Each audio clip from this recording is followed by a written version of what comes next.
हरे कृष्णा। भगवत गीता यथारूप, अध्याय 4, दिव्य ज्ञान, श्लोक संख्या 30।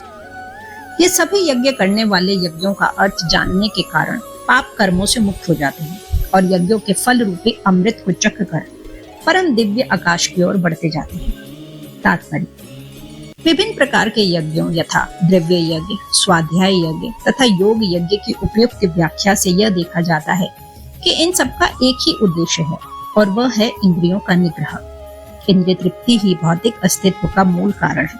अतः जब तक इंद्रिय तृप्ति से भिन्न धरातल पर स्थित न हुआ जाए तब तक सच्चिदानंद के नित्य धरातल तक उठ पाना संभव नहीं है। यह धरातल नित्य आकाश या ब्रह्म आकाश में उपयुक्त सारे यज्ञों से संसार के पाप कर्मों से विमल हुआ जा सकता है।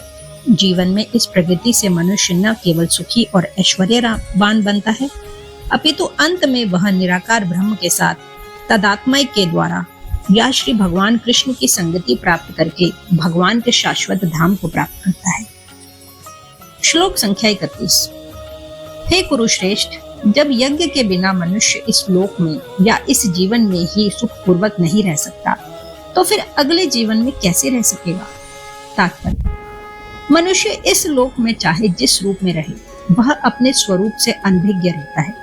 दूसरे शब्दों में, भौतिक जगत में हमारा अस्तित्व हमारे पाप पूर्ण जीवन के बहुगुणित फलों के कारण है। अज्ञान ही पाप पूर्ण जीवन का कारण है और पाप पूर्ण जीवन ही इस भौतिक जगत में अस्तित्व का कारण है। मनुष्य जीवन ही वह द्वार है जिससे होकर इस बंधन से बाहर निकला जा सकता है। अतः वेद हमें धर्म, अर्थ, काम तथा मोक्ष का मार्ग दिखलाकर बाहर निकलने का अवसर प्रदान करते हैं। धर्म या ऊपर संस्तुत अनेक प्रकार के यज्ञ हमारे आर्थिक समस्याओं को स्वतः हल कर देते हैं। जनसंख्या में वृद्धि होने पर भी यज्ञ संपन्न करने से हमें प्रचुर भोजन, प्रचुर दूध इत्यादि मिलता रहता है। जब शरीर की आवश्यकता पूर्ण होती रहती है तो इंद्रियों को तुष्ट करने की बारी आती है। अतः वेदों में नियमित इंद्रिय तृप्ति के लिए पवित्र विवाह का विधान है।